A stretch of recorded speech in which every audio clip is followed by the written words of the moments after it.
Good evening and thank you for joining us. You're watching The Night at Night.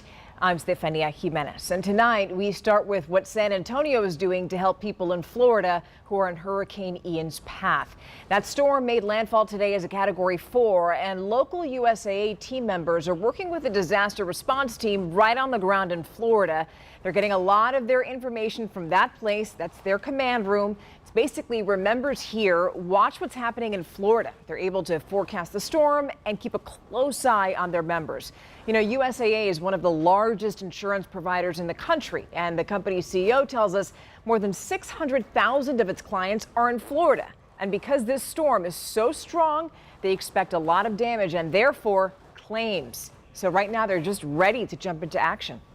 We do work in conjunction with first responders, with say the National Guard in Florida as well, and all of the local authorities once we get into the market. The USAA teams on the ground right now are claim professionals who are focused on property claims work. The San Antonio team deployed a mobile resource center this past weekend to go there and help families. And the thing is, USAA isn't alone. CPS Energy crews are also making their way to Florida to help the people there rebuild and get their power back. Now, the crews left San Antonio early this morning. The Jacksonville Electric Authority in North Florida asked them to come. Nearly 40 CPS employees and 17 vehicles are going, and they tell us they're more than happy to help. Extreme amount of gratitude to us being out there away from our families, making it comfortable for them again. It's a very humbling and heartfelt experience. Yeah, they're pretty much heroes. They're saviors, right? You don't want to go too long without power. And the crews are going to spend the night in Mobile, Alabama, and they should be in Jacksonville, North Florida, by tomorrow afternoon. Back here at home, totally different picture. We've had clear skies, low humidity. Meteorologist Adam Caskey tells us how long it's going to stay that way. Temperature is going to be cooling off pretty quickly this evening and overnight tonight, and tomorrow morning another fall-like start to the day. 56 in Hondo, 59 I think around San Antonio for the most part. Helotes down to 57, you get to Bulverde 56, and 58 for the low temperature in Poteet. By the afternoon, many of us in the lower 90s for high temperatures, and this trend and this pattern is just going to continue for several more days. Also, the lack of humidity is going to remain in place for at least the next 7 days. Unfortunately, though, as a result, no chance of rain. Other news now, a jury in a murder trial got a very close look at evidence. Now, this is regarding the Garcia trial. The 20-year-old is accused of fatally shooting his stepfather, Mark Ramos, after Ramos and his wife, who's Garcia's mother, got into an argument. Jurors saw dozens of crime scene photos and the gun that killed Ramos last year. Garcia claims that he acted in self-defense, but that's up to the jury. They're going to hear more testimony tomorrow morning. If Garcia is convicted, he could face life in prison. San Antonio police arrested a high school student after he was caught on campus with a gun. Southside ISD Superintendent Rolando Ramirez says this happened on Monday. In a letter to parents, Ramirez wrote, quote, "Southside ISD will not tolerate any threats or behavior of this kind and will prosecute this case to the fullest extent of the law," end quote. He also wrote the gun was not loaded. Ramirez is urging anybody who knows of a threat or sees threatening behavior to report it. There are a lot of ways to do it, and you have some options right there on your screen. You can call or text, send a note online, or email right there. Now, one woman is in jail accused of stabbing a man in a West Side apartment overnight. Happened around 2 o'clock this morning on Wiseman Boulevard near 1604, which is near SeaWorld. Police say 22-year-old Destiny Nicole Jimenez stabbed the man after they got into an argument.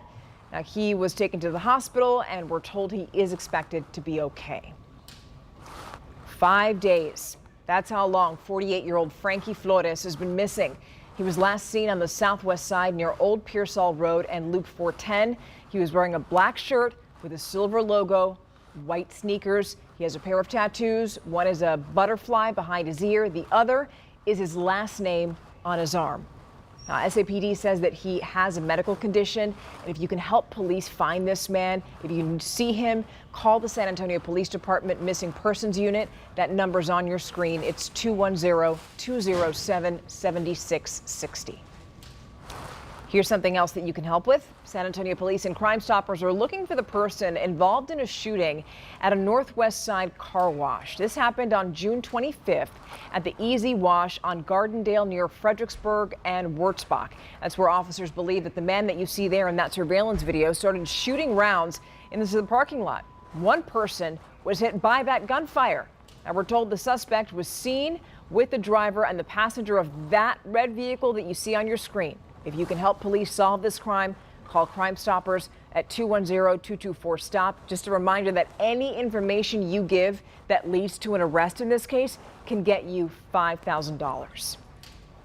A Central Texas woman has been convicted of fraud after she allegedly lied about her husband's disability from his time in the Army. A federal jury in San Antonio convicted 39-year-old Josephine Cassandra Perez Gorda yesterday. Authorities say that she defrauded the Veterans Administration and the Social Security Administration out of more than $300,000. You can read more about this story right now on KSAT.com. So now I have a question for you. How do you start your day? Most people would say with coffee, right? That morning cup of joe definitely has its benefits, but 12 on your side's Marilyn Moritz takes a look at how much is too much coffee. Is that first sip of coffee the best part of your morning?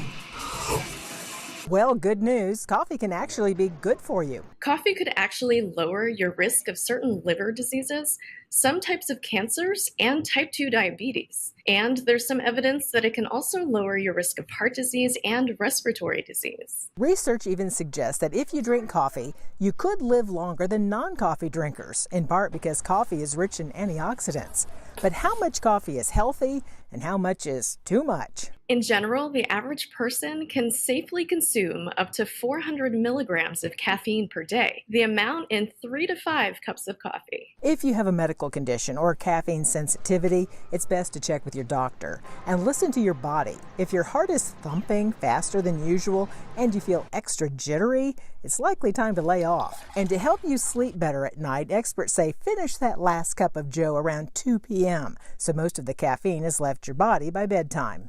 Like tea too? Another study showed that people who drank 2 to 3 cups of coffee plus 2 or 3 cups of tea had about a 30% lower risk of dementia and stroke compared to people who didn't drink either. Marilyn Moritz, KSAT 12 News. Now, happening on Friday, you could watch the only scheduled gubernatorial debate right here on KSAT. We're also going to live stream that debate on KSAT.com. That debate is going to be held at the University of Texas, Rio Grande Valley. Our very own Steve Spriester is going to be a panelist. We're also going to hold a virtual watch party for our KSAT insiders. Just a reminder that debate coverage begins at 7, so we invite you to join us.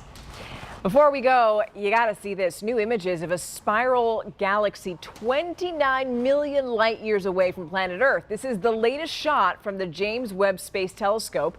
Now, NASA says that we're seeing details we've just never seen before. It calls the white spiral arms in the image the bones of the galaxy and says they're typically hard to see because of dust. The telescope that captured that image has already taken other images of unseen details of the final frontier, along with pictures of Mars, Jupiter, and Neptune. The $10 billion space observatory has enough fuel to keep getting fantastic shots just like this one for about another 20 years. We certainly look forward to seeing what else they show us. And just like that, we're out of time. The 9 at 9 returns tomorrow. Have a wonderful night.